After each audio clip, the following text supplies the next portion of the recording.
RTV9 Telugu news కి స్వాగతం. నా పేరు రేవతి. ముందుగా ముఖ్యాంశాలు.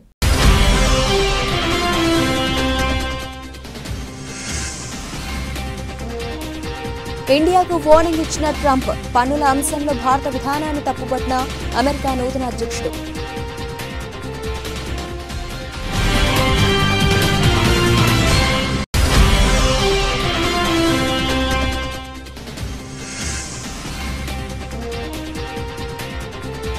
జమ్మూ కాశ్మీర్ కాదువాలో భారీ అగ్ని ప్రమాదం, 6 మృతి.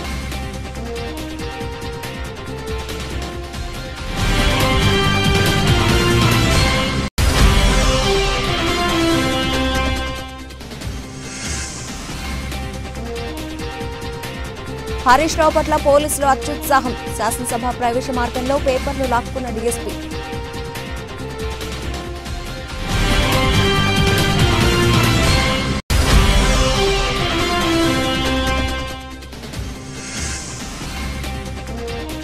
ఆటో డ్రైవర్లకు సంఘీభావం. ఖాకీ దుస్తుల అసెంబ్లీకి బీఆర్ఎస్ ఎమ్మెల్యేలు, ఆటో నడిపిన కేటీఆర్.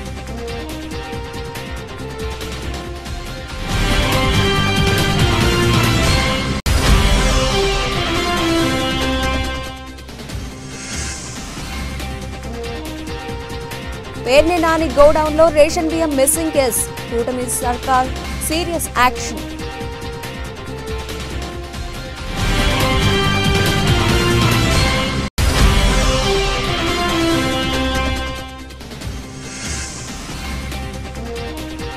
ఒకే ఓవర్లో 35 పరుగులు. నా గురించి గూగుల్ ను అడగండి. బుమ్రా కామెంట్స్ పై స్పందించిన సుందర్ పిచాయ్.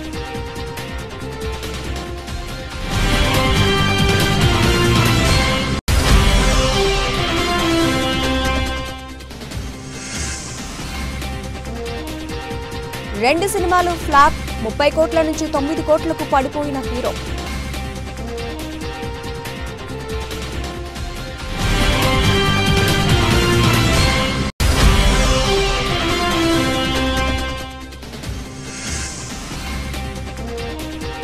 మార్కెట్లకు ఫెడ్ గుబులు. అమ్మకాల ఒత్తిడిలో మదుపర్లు. 332 పాయింట్లు కోల్పోయిన నిఫ్టీ.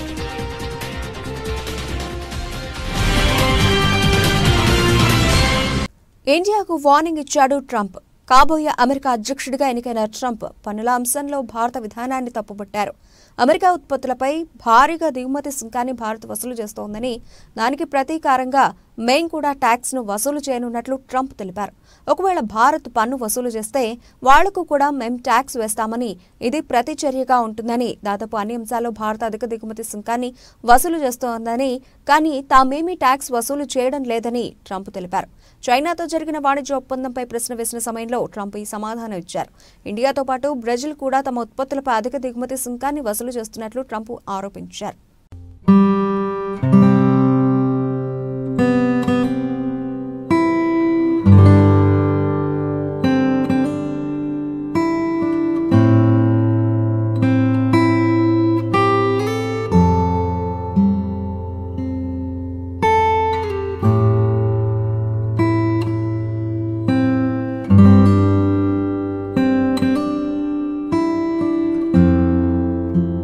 జమ్మూ కాశ్మీర్లోని కథువాలో బుధవారం భారీ అగ్ని ప్రమాదం సంభవించింది.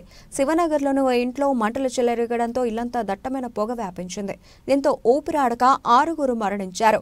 మరో 3 అపస్మారక స్థితిలోకి వెళ్లారు. వారిని చికిత్స నిమిత్తం కథువాలోని జీఎంసీ ఆసుపత్రికి తరలించారు. ప్రస్తుతం వారి పరిస్థితి విషమంగా ఉన్నట్లు తెలుస్తోంది. కాగా అగ్ని ప్రమాదం గురించి తెలియగానే పోలీసులు, అగ్నిమాపక సిబ్బంది ఘటనా స్థలానికి చేరుకుని మంటలు ఆర్పివేసే ప్రయత్నం చేశారు. షార్ట్ సర్క్యూట్ కారణంగానే ఇంటికి మంటలు అంటుకుంటున్నట్లుగా పోలీసులు అనుమానిస్తున్నారు.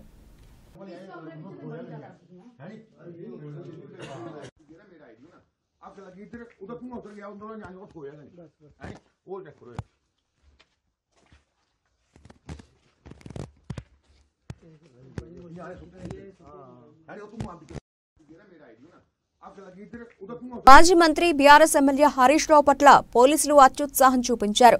శాసనసభ ప్రవేశ మార్గం వద్ద హరీష్ రావును ఆపిన డీఎస్పీ సుదర్శన్ ఆయన తీసుకెళ్తున్న పేపర్లను తనిఖీ చేయాలని ఆదేశించారు. కారు తనిఖీ పేరుతో హరీష్ రావు తీసుకెళ్తున్న పేపర్లను లాక్కున్నారు. డీఎస్పీ సుదర్శన్ తో పాటు ఇతర పోలీసు సిబ్బంది తీరుపై హరీష్ రావు ఆగ్రహం వ్యక్తం చేశారు. ఇదేం దుర్మార్గం అంటూ పోలీసులపై మండిపడ్డారు. ఈ ఘటనపై స్పీకర్ గడ్డం ప్రసాద్ కు ఫిర్యాదు చేస్తానని తెలిపారు.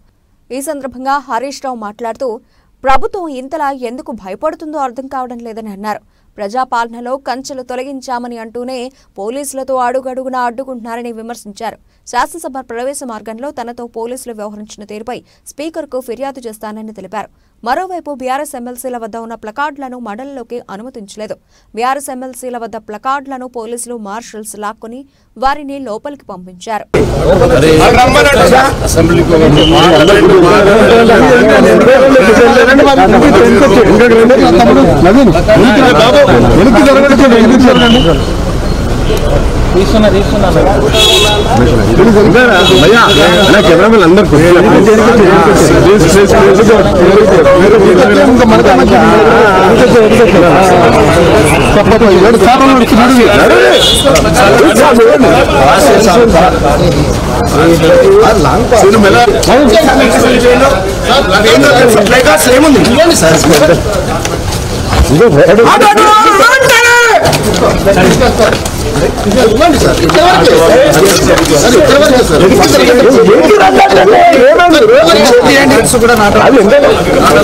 మీకేమైనా హక్కుందా అండి?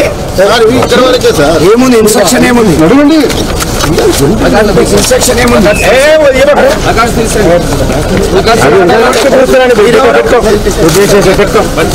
వాళ్ళు చేసేది చెప్పేది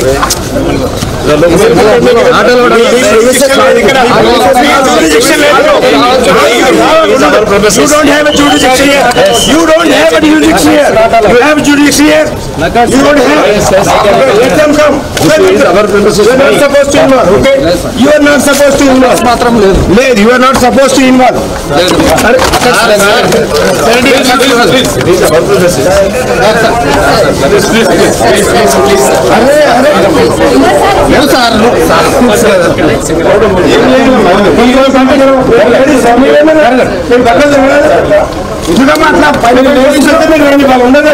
మరోవైపు ఆటో డ్రైవర్లకు బీఆర్ఎస్ ఎమ్మెల్యేలు సంఘీభావం తెలిపారు. ఆటో డ్రైవర్ల సమస్యల పరిష్కారం కోరుతూ ఖాకీ చొక్కాలు ధరించి తెలంగాణ అసెంబ్లీకి బయలుదేరారు. ఆటో కార్మికులను ఆదుకోవాలంటూ ఈ సందర్భంగా బీఆర్ఎస్ ఎమ్మెల్యేలు నినాదాలు చేశారు. కాగా ఈ సందర్భంగా కేటీఆర్ మాట్లాడుతూ ఆటో డ్రైవర్లను ఆదుకోవడంలో ప్రభుత్వం ఎలాంటి చర్యలు తీసుకోవడం లేదని అన్నారు. ఆటో డ్రైవర్లకు ఇచ్చిన హామీలను వెంటనే అమలు చేయాలని డిమాండ్ చేశారు. ఇప్పటి వరకు 93 మంది ఆటో డ్రైవర్లు ఆత్మహత్యలకు పాల్పడ్డారని తెలిపారు. గత అసెంబ్లీ సమావేశాల్లోనే ఆత్మహత్య చేసుకున్న ఆటో డ్రైవర్ల జాబితాను ఇచ్చామని పేర్కొన్నారు. ఆయన రాష్ట్ర ప్రభుత్వానికి దున్నపోతు మీద వాన పడ్డట్టే ఉందని అన్నారు. ఆటో డ్రైవర్లకు సంవత్సరానికి ఇస్తామన్న 12,000 రూపాయలు వెంటనే ఇవ్వాలని డిమాండ్ చేశారు. ఆటో డ్రైవర్లు ఎవరూ ఆత్మహత్యలకు పాల్పడవద్దని బీఆర్ఎస్ పక్షాన వారి కోసం పోరాడతామని స్పష్టం చేశారు. ఆటో డ్రైవర్ల ఆత్మహత్యలు, వారికి ఇచ్చిన హామీలపై అసెంబ్లీలో చర్చించాలని ఇప్పటికే బీఆర్ఎస్ వాయిదా తీర్మానం ఇచ్చింది. ప్రభుత్వం ముందు చూపులేని విధానాల వల్ల రాష్ట్రంలో ఆటో డ్రైవర్లు ఉపాధి అవకాశాలు కోల్పోయి అనేక ఇబ్బందులు ఎదుర్కొంటున్నారని, ఆత్మహత్యలకు పాల్పడుతున్నారని బీఆర్ఎస్ తమ వాయిదా తీర్మానంలో పేర్కొంది. కాబట్టి ఆత్మహత్య చేసుకున్న ఆటో డ్రైవర్ల కుటుంబాలను ఆదుకోవాలని డిమాండ్ చేసింది. ప్రభుత్వం హామీ ఇచ్చిన విధంగా ప్రతి ఆటో డ్రైవర్కు ఏటా 12,000 రూపాయలు ఆర్థిక సాయం అందించాలని పేర్కొంది. అలాగే ఆటో డ్రైవర్ల సంక్షేమ బోర్డు ఏర్పాటు చేయాలని కోరుతూ దీనిపై అసెంబ్లీలో చర్చించాలని ప్రతిపాదించింది. Forming a welfare board, giving 12,000 rupees of subsistence per month, and also most importantly insurance, and every aspect that was covered in their election manifesto has to be delivered immediately. Thank you. Jai Telangana!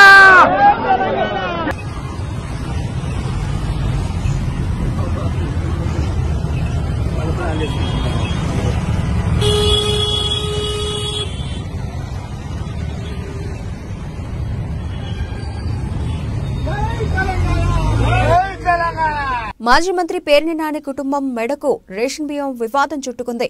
Machilipatnam మండలం పొట్లపాలెంలో నాని సతీమణి పేరుతో ఉన్న గోడౌన్లో బియ్యం missing వ్యవహారాన్ని ప్రభుత్వం serious గా తీసుకుంది. పేర్ని నాని కుటుంబానికి చెందిన గోడౌన్లో 187 టన్నుల రేషన్ బియ్యం మాయమయ్యాయి. అయితే తమ గోడౌన్లో మాయమైన బియ్యం ధర ఎంతో చెప్తామని కృష్ణా జిల్లా జేసీకి లేఖ రాయడం సంచలనంగా మారింది. డిప్యూటీ సీఎం పవన్ కళ్యాణ్ ఆదేశాలతో గత నెల 28, 29, 30 తేదీల్లో పౌర సరఫరాల శాఖ అధికారులు ఎంఎల్ఎస్ పాయింట్లలో తనిఖీలు చేపట్టగా 187 టన్నుల తేడా ఉన్నట్లుగా గుర్తించారు. ₹1,70,00,000 చెల్లించాలంటూ నోటీసులు పంపారు. దీంతో మాజీ మంత్రి పేర్ని నాని ₹1,00,00,000 డీడీలు తీయించి ఈ నెల 14న జేసీ కార్యాలయంలో అందజేశారు. మరో ₹70,00,000 సోమవారం చెల్లించారు. మొత్తంగా 2 విడతల్లో కలిపి ₹1.7 కోట్ల డీడీలను అధికారులకు అందజేశారు. ఈ వ్యవహారంలో గోడౌన్ ఓనర్గా ఉన్న జయసుధపై క్రిమినల్ కేసు నమోదు చేశారు పోలీసులు. దీంతో పేర్ని సతీమణి జయసుధ తనయుడు కృష్ణమూర్తి అజ్ఞాతంలోకి వెళ్లారు. మచిలీపట్నం జిల్లా కోర్టులో జయసుధ బెయిల్ పిటిషన్ దాఖలు చేశారు. దీని విచారణను ధర్మాసనం తిరిగి 19కి వాయిదా వేసింది. 2 రోజుల తర్వాత పేర్ని నాని అజ్ఞాతం వీడారు. సోమవారం తన ఇంటికి చేరుకోవడంతో వైసీపీ నేతలు ఆయనను పరామర్శించారు. బియ్యం లెక్కల్లో తేడాలు ఎందుకు వచ్చాయో తనకు తెలియదన్నారు పేర్ని నాని. తాము తప్పు చేయలేదు కాబట్టే బియ్యం మాయంపై లేఖ రాశామని పేర్ని నాని చెప్పారు. మరోవైపు పేర్ని జయసుధ పేరుతో రేషన్ నిల్వలో ఉన్న గోడౌన్ను అధికారులు స్వాధీనం చేసుకున్నారు. బియ్యాన్ని మార్కెటింగ్ గోడౌన్లకు తరలించారు. తర్వాత లెక్కలు చూసి తేడాలుంటే కేసులు పెడతామన్నారు అధికారులు. పేర్ని నాని కేసులు కక్ష సాధింపులేమీ లేదన్నారు మంత్రి నాదెండ్ల మనోహర్. 4,000కు పైగా బ్యాగులు మిస్ అయినట్టు గుర్తించామన్నారు. దర్యాప్తు తర్వాత చట్ట ప్రకారం పేర్ని నాని కుటుంబంపై చర్యలుంటాయన్నారు. మరోవైపు తమ నేతలను కూటమి ప్రభుత్వం టార్గెట్ చేసిందంటోంది వైసీపీ. కక్ష సాధింపు చర్యలో భాగంగానే వేధింపులకు పాల్పడుతోందని వైసీపీ నేతలు ఆరోపిస్తున్నారు. మాకు సడన్గా స్టాక్ కొరత కనపడింది, షార్టేజ్ ఉంది మా స్టాక్లో. దాదాపు ఈ షార్టేజ్ మేము ఒక టెక్నికల్ ప్రాబ్లంగా దాన్ని చిత్రీకరించారు. ఆ ప్రాంగణంలో ఉన్న ఒక లారీ వే బ్రిడ్జ్ ఏదైతే ఉందో అక్కడ వేయిమెంట్లో పొరపాటు వచ్చింది. కాబట్టి మేము 3,000 సుమారు బ్యాగ్స్ మేము షార్టేజ్ మాకు కనపడుతుంది. దీన్ని మేము బాధ్యత తీసుకుని ప్రభుత్వం ఏ నిర్ణయిస్తే అది దాన్ని బట్టి మేము తిరిగి చెల్లిస్తామని చెప్పి 27వ తారీఖున జయసుధ గారు లెటర్ రాశారు. Joint collector Krishna district. అయితే గోడౌన్లో స్టాక్స్ ఎంత ఉంది, ఏ విధంగా దీనిపైన మేము సమాచారం తెప్పించుకోవాలనే దానిపైన జాయింట్ కలెక్టర్ గారు వాళ్ళ దగ్గర ఉన్న స్టాక్ రిజిస్టర్స్ని బట్టి, బుక్ బ్యాలెన్స్ని బట్టి ఒక ప్రిలిమినరీ రిపోర్టు మా సివిల్ సప్లైస్ కార్పొరేషన్ ఆఫీస్కి డిసెంబర్ 4వ తారీఖున పంపించడం జరిగింది. అందులో ప్రిలిమినరీగా 185 మెట్రిక్ టన్నులు అంటే సుమారు 3,708 బ్యాగ్స్ బియ్య బస్తాలు షార్టేజ్ వచ్చిందనేది ఒక ప్రిలిమినరీ రిపోర్టుగా వాళ్ళు నిర్ధారించి పంపించారు. సివిల్ సప్లైస్ కార్పొరేషన్ ఎండీ గారు ఇమీడియట్గా 10వ తారీఖున ఇది మిస్అప్రాపరేషన్ జరిగింది కాబట్టి గైడ్లైన్స్ ప్రకారంగా డబుల్ ద పెనాల్టీ వేయాలి, ఇమీడియట్గా ఈ గోడౌన్ని బ్లాక్ లిస్ట్ చేద్దాం, అదేవిధంగా వీళ్ళపైన క్రిమినల్ చర్యలు తీసుకోమని పోలీసులకి ఎఫ్ఐఆర్ కూడా రిజిస్టర్ చేసేటట్టు కంప్లైంట్ ఫైల్ చేయమని ఆయన ఆ రోజు ఆదేశాలు జారీ చేయడం జరిగింది. ఇది డిసెంబర్ 10వ తారీఖున. ఈ రోజుకి అక్కడ ఉన్న స్టాక్ అంతా కూడా దాదాపు 4,093 బస్తాలు అక్కడి నుంచి మేము mandal level stocking points, MLS points అంటారు, ఈ మండల్ లెవెల్ స్టాకింగ్ పాయింట్స్కి షిఫ్ట్ చేయడం జరిగింది. ఎందుకంటే వీటిని భద్రపరచాలి, వీటిని రేపటి రోజున మళ్ళీ ఈ ప్రజా పంపిణీ వ్యవస్థలో మేము ఈ బియ్యాన్ని ప్రజలకు అందించాల్సిన బాధ్యత మా పైన ఉంటుంది. కాబట్టి 4,093 బస్తాల్ని MLS పాయింట్కి మేము వాటిని ట్రాన్స్పోర్ట్ చేసాం. ఇది మొత్తం పంచనామా చేసిన తర్వాత వీడియో రికార్డింగ్తో సహా ఈ కార్యక్రమాన్ని చేసాం. అయితే ఆశ్చర్యకరమైన విషయం ఏంటంటే వీళ్ళు ఇచ్చిన ఈ లెటర్లో టెక్నికల్ గ్రౌండ్స్ వలన ఏదైతే పక్కన ఉన్న వేయింగ్ మెషిన్ లారీ వే బ్రిడ్జ్ ఏదైతే ఉందో దాంట్లో టెక్నికల్ ప్రాబ్లం వలన మాకు స్టాక్లో కొరత వచ్చింది, ఇబ్బంది వచ్చింది, అందుకనే మేము ఆ బాధ్యత మేమే తీసుకుంటున్నాం అని వీళ్ళు చెప్పారు. మేడ్చల్ మల్కాజ్గిరి జిల్లా గట్కేసర్ సోషల్ మీడియాలో పబ్లిసిటీ స్టంట్లకు అడ్డు అదుపు లేకుండా పోతోంది. సిటీ శివారు ప్రాంతాల్లో మనీ హాంటింగ్ పేరుతో పిచ్చి పీక్స్కు చేరుతోంది. తాజాగా ORR పై 9వ ఎగ్జిట్ వద్ద ఓ వ్యక్తి నిలబడి తన చేతుల్లో ఉన్న 20,000 రూపాయల నోట్ల కట్టను చెట్ల పొదల్లో పడేశాడు. ఎవరైనా వచ్చి ఆ పైసలు తీసుకోవాలని ఆఫర్ చేశాడు. ఈ వీడియో సోషల్ మీడియాలో వైరల్ కావడంతో అధిక స్పీడ్ లిమిట్ ఉన్న రోడ్డుపై ఈ పిచ్చి చేష్టలు ఏంటని నెటిజన్లు ఫైర్ అవుతున్నారు. మరోవైపు ఈ విషయం తమ దృష్టికి రావడంతో కేసు నమోదు చేసి దర్యాప్తు చేస్తున్నట్లు ఘట్కేసర్ SHO పరశురామ్ తెలిపారు. ఇప్పుడైతే మనము హైదరాబాద్ ఓఆర్ సీట్ నంబర్ 9 దగ్గర అయితే ఉన్నామన్నమాట. సో మీకోసం మనీ హంటింగ్ ఛాలెంజ్. నేనైతే ఇందులో నుంచి ఒక 20,000 రూపాయలు అయితే మనీ హంటింగ్ చేస్తున్నా. ఎవరైనా తీసుకోవాలనుకుంటే కనుక ఓఆర్ఆర్ మనకి ఎగ్జిట్ నంబర్ 9 దగ్గర ఉంది. మీకోసమే అక్కడ 20,000 అయితే చేసిన. All the best. ఎవరు తీసుకుంటారో తీసుకోండి. Bye bye. నకరేకల్ మండల కేంద్రమైన నకరేకల్లో సంచలనం రేపిన జంట హత్యల కేసులో నిందితులను సత్తెనపల్లి DSP M హనుమంతరావు మంగళవారం జరిగిన మీడియా ముందు ప్రవేశపెట్టారు. ఆయన మాట్లాడుతూ నకరేకల్ గ్రామం యానాది కాలనీకి చెందిన తలపల కృష్ణవేణి తండ్రి టీచర్గా పనిచేస్తూ ఈ సంవత్సరం జనవరి 4వ తేదీన మరణించాడు. తండ్రి తాలూకా ప్రభుత్వం నుంచి వచ్చే ప్రయోజనాల కోసం సోదరులతో గొడవలు జరిగాయని పెద్దల సమక్షంలో సయోధ్యకు ప్రయత్నించినా కుదరకపోవడంతో సోదరులను అడ్డు తొలగించుకుంటే డబ్బులు మరియు ఉద్యోగం తనకే వస్తాయని కృష్ణవేణి ఆలోచన చేసినట్లు విచారణలో తెలిసిందని ఆయన తెలిపారు. ఈ విషయం ప్రియుడు దానయ్య, కృష్ణవేణి ఇద్దరు మాట్లాడుకుని అన్నదమ్ములను చంపాలని నిర్ణయించుకున్నారని, సదరు హత్యకు అవసరమయ్యే డబ్బులు మరియు మోటార్ సైకిల్ ఇస్తానని దానయ్య చెప్పగా గత నెల 26వ తారీఖున నకరేకల్కు చెందిన ఇద్దరు మైనర్ యువకులతో కలిసి తమ్ముడు దుర్గా రామకృష్ణను చంపితే 10,000 రూపాయలు ఇస్తానని బేరం కుదుర్చుకుని అదే రోజు రాత్రి 10:30 సమయంలో వాళ్ల ఇంటి వద్దనే తమ్ముడికి మద్యం తాగించి చున్నీతో గొంతు బిగించి చంపినట్లు ఆయన తెలిపారు. ఈ మీడియా సమావేశంలో Sattenapalli rural CI MV Subbarao, నకరేకల్లో SI CH సురేష్ మరియు సిబ్బంది పాల్గొన్నారు. సత్తెనపల్లి సబ్ డివిజన్ పల్నాడు జిల్లా ఈరోజు ఈ నకరేకల్ పోలీస్ స్టేషన్ పరిధిలో ఒక సెన్సేషనల్ మర్డర్ జరిగింది. దీనికి సంబంధించి అంటే డబుల్ మర్డరు. అయితే ఇది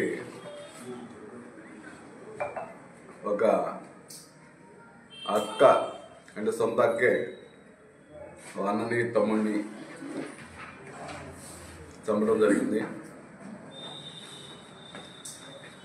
చంపడానికి కారణం మేము ఇప్పటి వరకు ఇన్వెస్టిగేషన్ చేసిన దాని ప్రకారం ఎస్టాబ్లిష్ అయింది ఏంటంటే ఈ అక్యూజ్డ్ అండ్ డిసీజ్డ్ యొక్క నాన్న టీచర్గా పనిచేస్తూ రీసెంట్గా జనవరిలో చనిపోవడం జరిగింది. చనిపోయిన తర్వాత జనరల్గా వీళ్ళకి ఆశ కలిగింది రిటైర్మెంట్, అదే డెత్ బెనిఫిట్స్.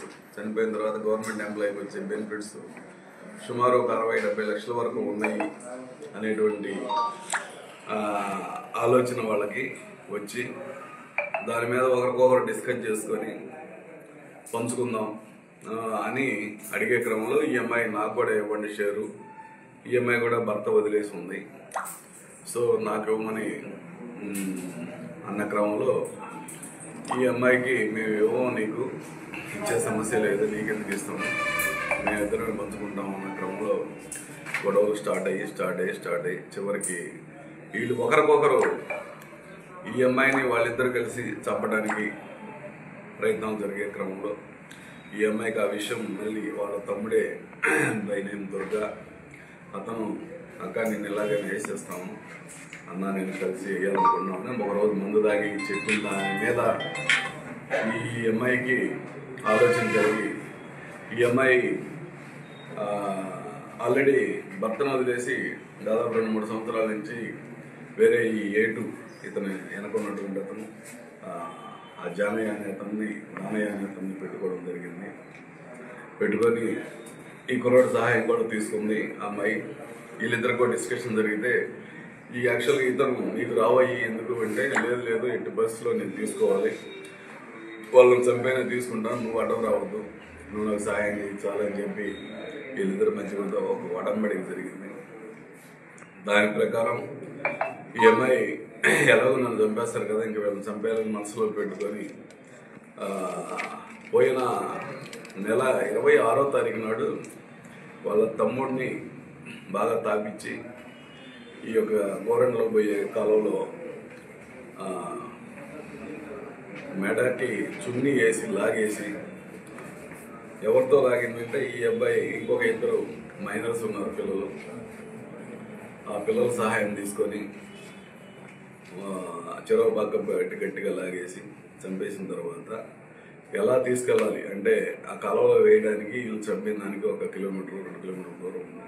ఎలా తీసుకెళ్లాలనే దాని మీద ఈ అమ్మాయి ఉంచుకున్నటువంటి వ్యక్తి దానయ్య బండి ఉంది, మోటార్ సైకిల్. దానయ్యకి ఫోన్ చేసి, దానయ్య మోటార్ సైకిల్ కావాలంటే నీకు ఈ టైంలో అవసరం అంటే పంపించానంటే అతను తీసుకొని బండి ఇచ్చి బండి మీద తీసుకెళ్లి కాలువలో పడేసి వచ్చేసారు. అది ఏమైందంటే ఆ కాలువలో వేసినటువంటి బాడీ కొంచెం దూరం ప్రయాణించిన తర్వాత అక్కడ బాగా జమ్ము అది బాగా పట్టుంది, చాలా ఎక్కువ పట్టుంది. దాని కిందకి వెళ్ళి బాడీ అక్కడే ఇరుక్కుపోయింది. సో అందువల్ల ఆ బాడీ ట్రేస్ కాలేదు, ఎవరికి బయట వాళ్ళకి ఎవరు చూసే పరిస్థితి లేదు. అదే టైంలో మా వాడు కనపడలేదని కంప్లైంట్ ఇచ్చేవాళ్ళు కూడా లేరు. ఎందుకంటే అతను అన్న యాక్చువల్గా మా పోలీస్ డిపార్ట్మెంట్లో కానిస్టేబుల్గా చేస్తూ ఉన్నాడు. అతను ప్రస్తుతం బొల్లపల్లిలో చేస్తూ బాగా తాగుడుకు అలవాటు అయిపోయి ఈ మధ్యకాలం అంతా మెడికల్ లీవ్లో ఉండి ఈ ఇష్యూ. బోర్డర్ గవాస్కర్ ట్రోఫీలో team India star pacer Jasprit Bumrah అసాధారణ ప్రదర్శన చేస్తున్నారు. బంతితోనే కాకుండా బ్యాట్తోనూ ఆకట్టుకుంటున్నాడు.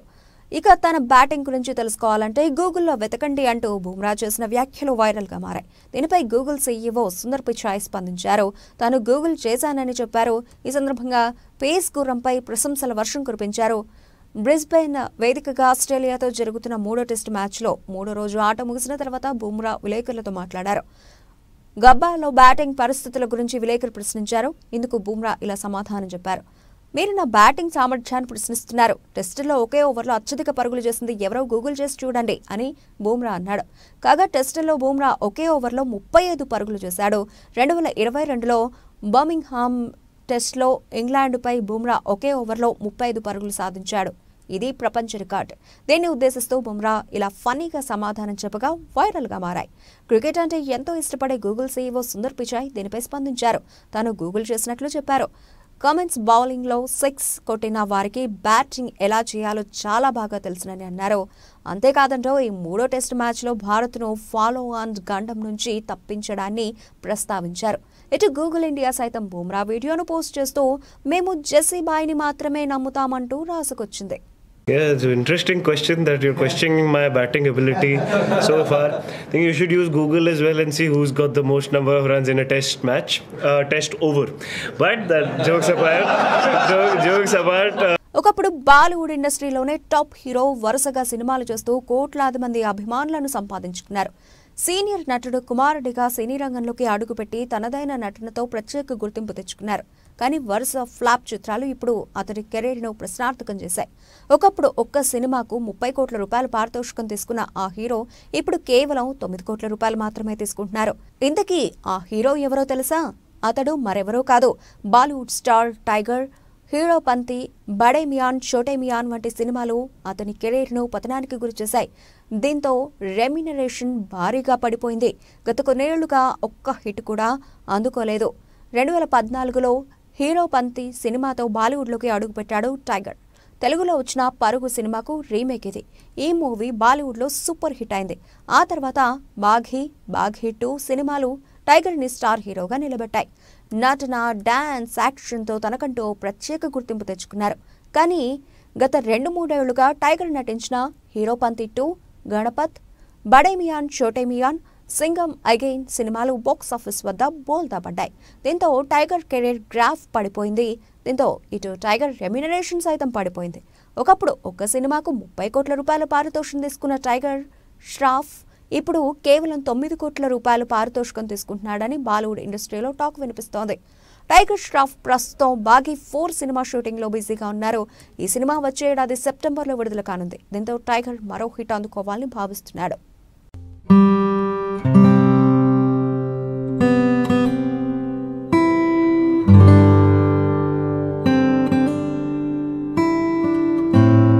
దేశీయ స్టాక్ మార్కెట్లు మళ్లీ వరుస నష్టాల్లోకి జారుకున్నాయి. అమెరికా ఫెడరల్ రిజర్వ్ బ్యాంక్ ద్రవ్య సమీక్ష నేపథ్యంలో మదుపర్లు ఆచూతూచి స్పందిస్తున్నారు. అయితే మెజారిటీ ఇన్వెస్టర్లు లాభాల స్వీకరణ వైపే మొగ్గు చూపుతున్నారు. దీంతో మంగళవారం సూచీలకు భారీ నష్టాలు తప్పలేదు. బాంబే స్టాక్ ఎక్స్చేంజ్ ప్రధాన సూచీ సెన్సెక్స్ 1064.12 పాయింట్లు లేదా 1.30% క్షీణించి 81,000 మార్కుకు దిగువన 80,684.45 వద్ద స్థిరపడింది. ఒకానొక దశలోనైతే 1,136.37 పాయింట్లు పతనమైంది. ఇక నేషనల్ స్టాక్ ఎక్స్చేంజ్ సూచీ నిఫ్టీ 332.25 పాయింట్లు లేదా 1.35% పడిపోయి 24,336 వద్ద నిలిచింది. సోమవారం కూడా సెన్సెక్స్ 384.55 పాయింట్లు, నిఫ్టీ 100.05 పాయింట్లు దిగజారిన విషయం తెలిసిందే. క్రయ విక్రయాల నడుమ మదుపర్లు ఊగిసలాటకు లోనయ్యారు. దీని వెనుకున్న కారణాలను విశ్లేషిస్తే America federal reserve bank, bank of Japan, bank of ఇంగ్లాండ్లో ద్రవ్య సమీక్షలు చేసి వడ్డీ రేట్లపై నిర్ణయాలను ప్రకటించబోతున్నాయి. దీంతో స్టాక్, బాండ్ మార్కెట్లతో పాటు పెట్టుబడి తీరుతెన్నులు ప్రభావితం కానున్నాయి. గతంలో వడ్డీ రేట్లను తగ్గించినప్పటికీ ద్రవ్యోల్బణం అదుపే లక్ష్యంగా ఇకపై వడ్డీ రేట్లను ఫెడ్ రిజర్వ్ పెంచవచ్చన్న అంచనాలు మదుపర్లను భయపెడుతున్నాయి. కాగా జపాన్, ఇంగ్లాండ్ బ్యాంకులు ఇప్పుడున్న వడ్డీ రేట్లను కొనసాగించే వీలుంటుందన్నారు. మరోవైపు భారతీయ క్యాపిటల్ మార్కెట్ల నుంచి విదేశీ సంస్థాగత మదుపర్లు అదే పనిగా పెట్టుబడులను వెనక్కి తీసుకుంటుండడం, అంతర్జాతీయంగా మెజారిటీ స్టాక్ మార్కెట్లు నష్టాల్లోనే కదలాడడం కూడా దెబ్బతీసింది. ఉదయం ఆరంభం నుంచి మార్కెట్లు నష్టాల్లో కదలాడాయి. రిలయన్స్ ఇండస్ట్రీస్, హెచ్డిఎఫ్సి వంటి ప్రధాన షేర్లు అమ్మకాల ఒత్తిడికి గురయ్యాయి. టెలికాం సూచీ అత్యధికంగా 2.18% పడిపోయింది.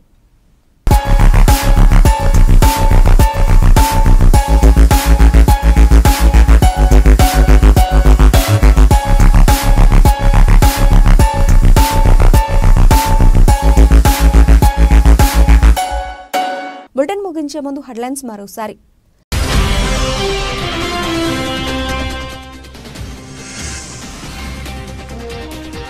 ఇండియాకు వార్నింగ్ ఇచ్చిన ట్రంప్, పన్నుల అంశంలో భారత విధానాన్ని తప్పుపట్టిన అమెరికా నూతన అధ్యక్షుడు.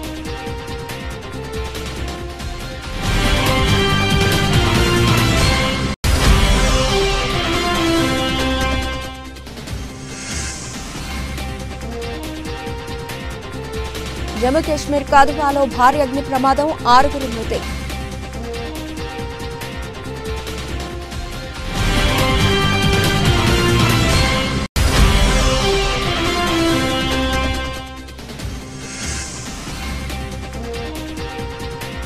హరీష్ రావు పట్ల పోలీసులు అత్యుత్సాహం, శాసనసభ ప్రవేశ మార్గంలో పేపర్లు లాక్కున్న డీఎస్పీ.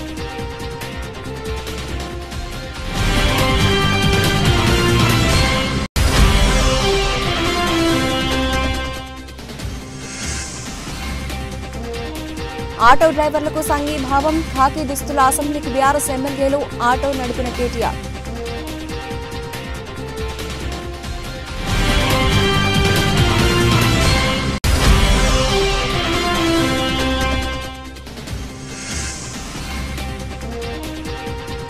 పేర్ని నాని గోడౌన్లో రేషన్ బియ్యం మిస్సింగ్ కేసు, కూటమి సర్కార్ సీరియస్ యాక్షన్.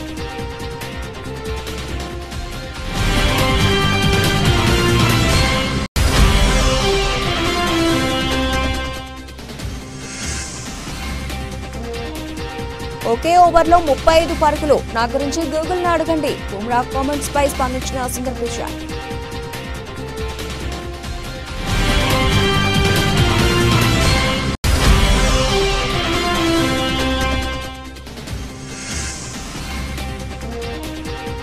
రెండు సినిమాలు ఫ్లాప్, 30 కోట్ల నుంచి 9 కోట్లకు పడిపోయిన హీరో.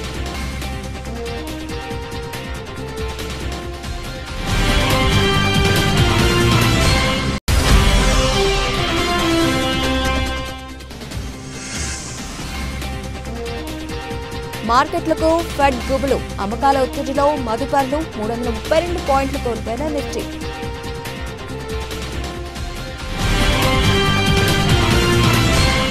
ఇవి ఇప్పటివరకు బులెటిన్ అప్డేట్స్. మరిన్ని అప్డేట్స్తో మళ్ళీ కలుద్దాం. అంతవరకు సెలవు, నమస్తే.